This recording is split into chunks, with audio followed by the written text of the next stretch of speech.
आज का पहला प्रश्न है कि निम्नलिखित घटनाओं को कालक्रम के अनुसार व्यवस्थित करें।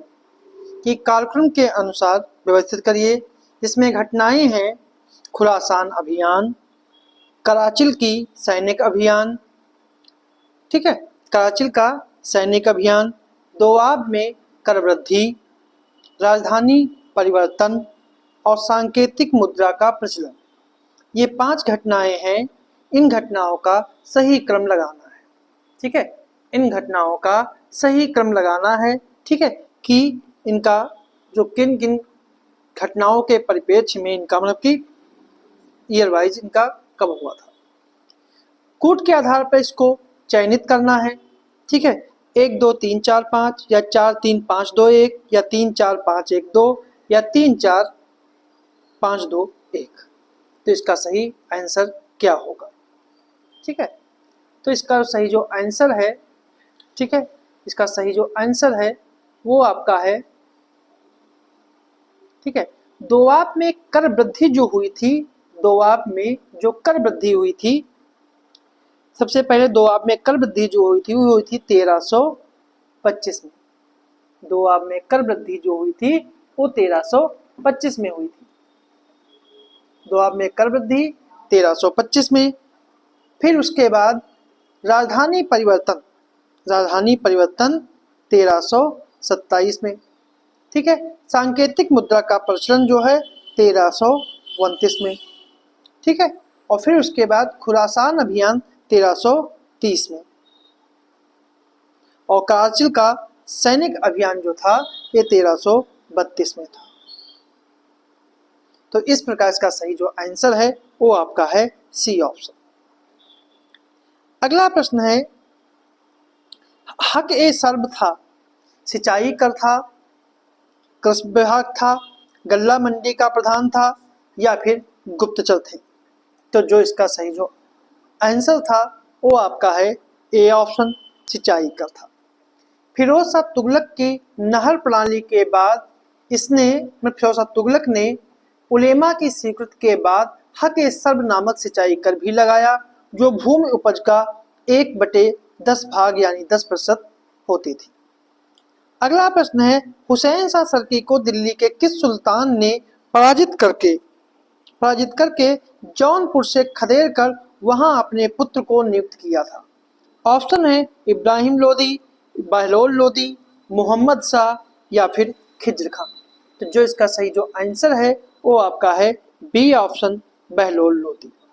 बहलोल लोदी लोदी वंश का संस्थापक था और बहलोल शाह गाजी के नाम से दिल्ली के सिंहासन पर बैठा। इसकी मुख्य सफलता जो थी वो 1484 में जौनपुर के विरुद्ध थी। वहां उसने हुसैन शाह सरकी को पराजित करके अपने पुत्र को नियुक्त किया था। अगला प्रश्न है, निम्नलिखित में से कौन सा युग्म सही नहीं है। दीवाने मुस्तखराज, अलाउद्दीन खिलजी, दीवाने कोही, फिरोज शाह तुगलक, दीवाने आरिज, बलबन, ठीक है। कूट के आधार पर चयनित करना है कि कौन सा सुमेलित नहीं है, केवल 3, 1 और 2, केवल 2 या फिर 1 और 3। जो इसका सही जो आंसर है वो आपका है सी ऑप्शन, केवल 2। केवल दूसरा जो है सुमेलित नहीं है क्योंकि दीवाने कोही जो है, ठीक है, दीवाने कोही जो है उसे मोहम्मद बिन तुगलक ने बनाया था, जबकि दीवाने आरिज जो है वो बलबन ने बनाया था, दीवाने बंदगान फिरोज शाह तुगलक ने बनाया था, दीवाने कोही मोहम्मद बिन तुगलक ने बनाया था, दीवाने मुस्तखराज जो है अलाउद्दीन खिलजी ने बनाया था। अगला प्रश्न है, निम्नलिखित में से कौन सी इमारत का निर्माण इल्तुतमिश के द्वारा कराया गया। अलाई दरवाजा, कुव्वतुल इस्लाम मस्जिद, औलिया का मकबरा या फिर 2.5 दिन का झोपड़ा। तो जो इसका सही जो आंसर है वो आपका है सी ऑप्शन, निजामुद्दीन औलिया का मकबरा। क्योंकि अलाई दरवाजा दिल्ली में है और इसे अलाउद्दीन खिलजी ने बनवाया था। कुव्वतुल इस्लाम मस्जिद दिल्ली में है, इसे कुतुबुद्दीन ऐबक ने बनवाया था। निजामुद्दीन औलिया का मकबरा जो है ये दिल्ली में है लेकिन इसे इल्तुतमिश ने बनवाया था, जबकि 2.5 दिन का झोपड़ा जो है वो कुतुबुद्दीन ऐबक ने अजमेर में बनवाया था। अगला प्रश्न है,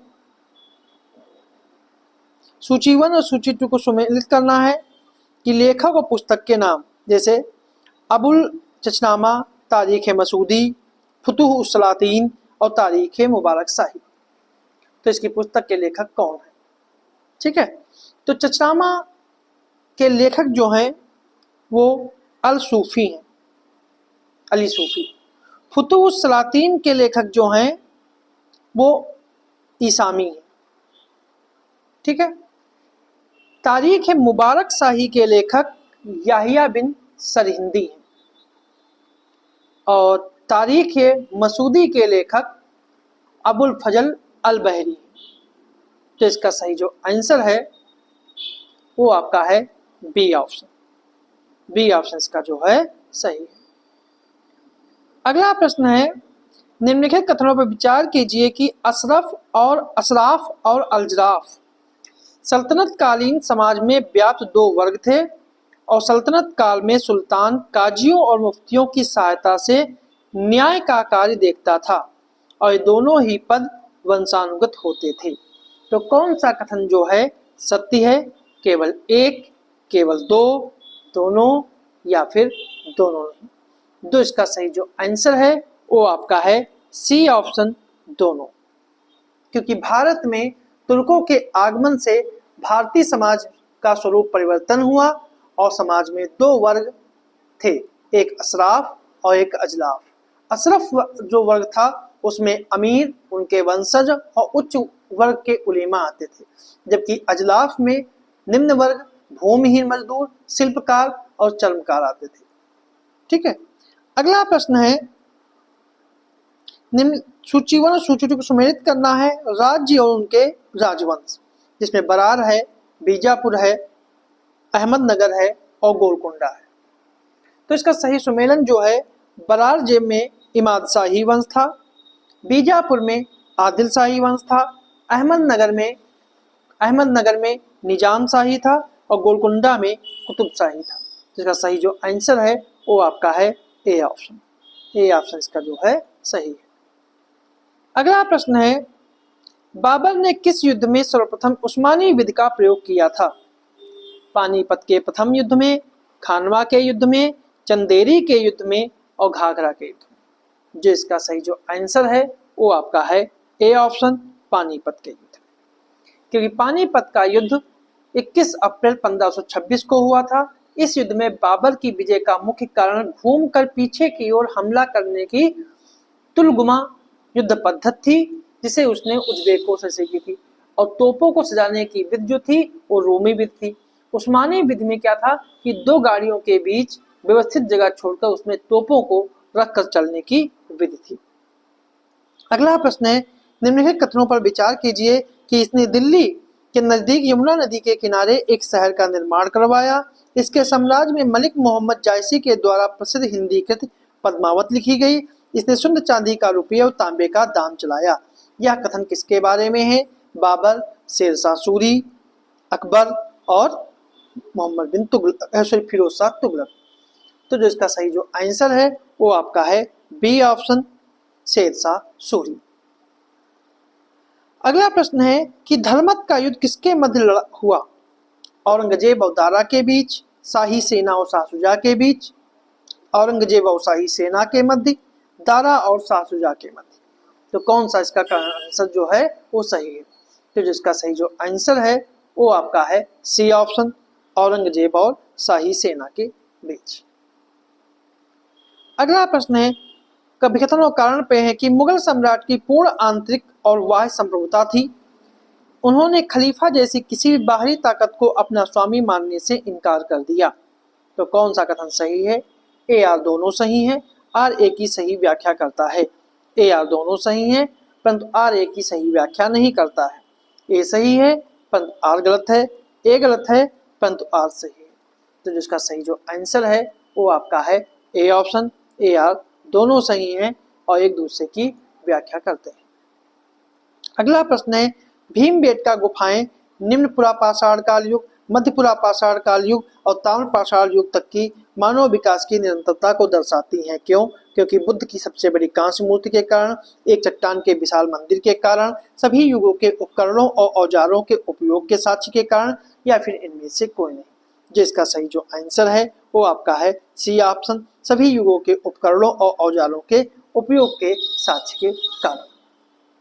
क्योंकि उत्तर पाषाण युग में फलक, छिद्रक और बुरिन जैसे औजार भी सामने आए थे, जबकि निम्न पुरापाषाण काल युग के लघु आकार के पत्थर के औजारों को मिलने का भी यहाँ साक्ष्य मिलता है, और मध्य पुरापाषाण काल के कुदाली जैसे नए औजारों के भी साक्ष्य मिलते हैं।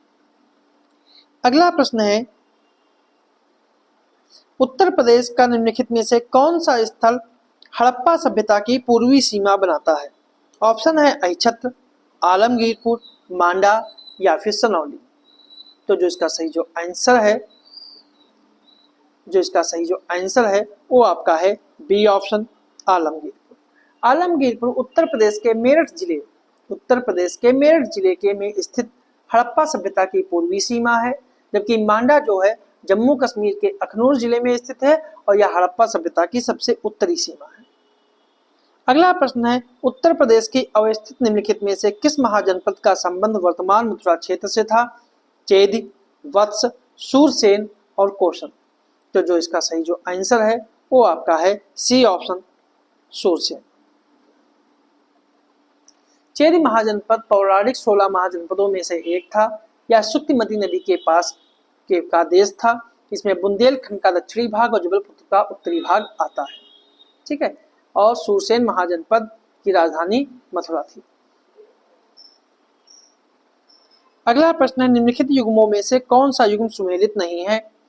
लखनऊ अधिवेशन रमेश चंद्र दत्त, इलाहाबाद अधिवेशन मोतीलाल नेहरू, कानपुर अधिवेशन सरोजिनी नायडू और मेरठ अधिवेशन आचार्य जेबी कृपलानी। तो जो इसका सही जो आंसर है वो आपका है बी ऑप्शन, इलाहाबाद अधिवेशन मोतीलाल नेहरू।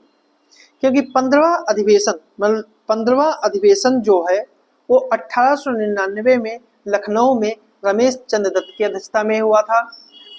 ठीक है, जबकि 32वां अधिवेशन 1916 में लखनऊ में ही अंबिकाचरण मजूमदार की अध्यक्षता में हुआ था, और 50वां अधिवेशन 1936 लखनऊ में जवाहरलाल नेहरू की अध्यक्षता में हुआ था। मतलब कांग्रेस के 3 अधिवेशन लखनऊ में हुए थे, 1899, 1916 और 1936। 1899 में रमेश चंद्र दत्त अध्यक्ष थे, 1916 में अंबिकाचरण मजूमदार थे, 1936 में जवाहरलाल नेहरू थे। जबकि चौथा अधिवेशन जो था 1988 का, वो चौथा अधिवेशन जो था वो इलाहाबाद में 1888 में जॉर्ज यूले के अध्यक्षता में हुआ। इसके बाद 8वां अधिवेशन 1892 जो था वो इलाहाबाद में ही व्योमेश चंद्र बनर्जी के अध्यक्षता में हुआ, और 26वां अधिवेशन 1910 में इलाहाबाद में ही विलियम बेडरबर्न की अध्यक्षता में हुआ था। और एकमात्र अधिवेशन जो था 1925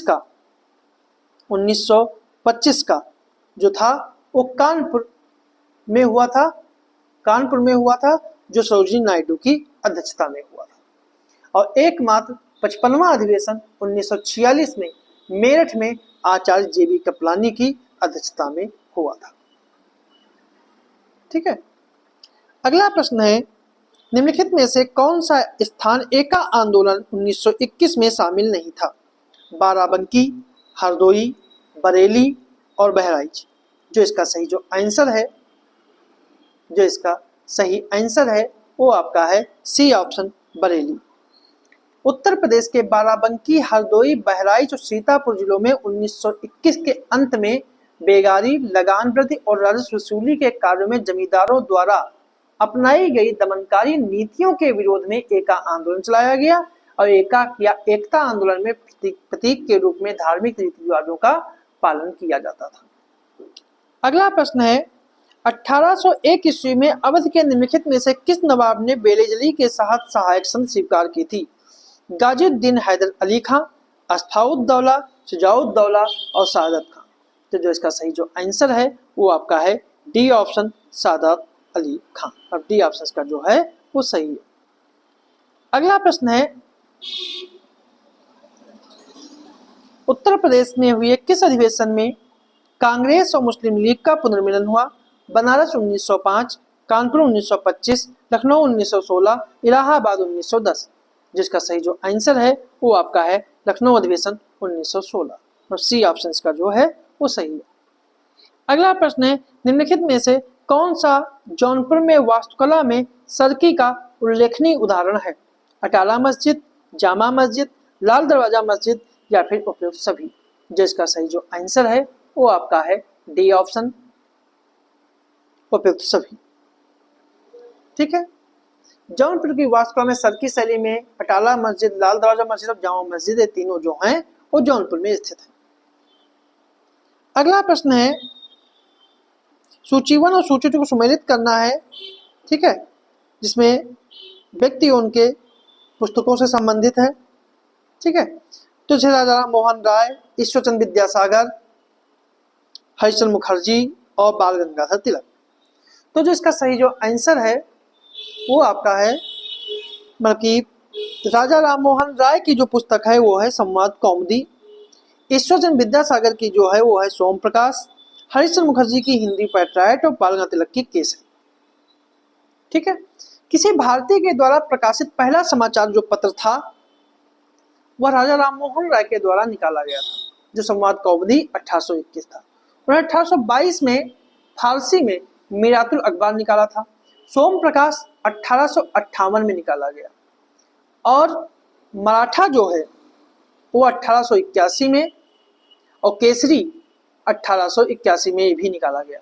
ठीक है, हरिश्चंद्र मुखर्जी ने 1853 में हिंदू पैट्राइट निकाला था। अगला प्रश्न है, निम्नलिखित में से कौन सा सही सुमेलित है?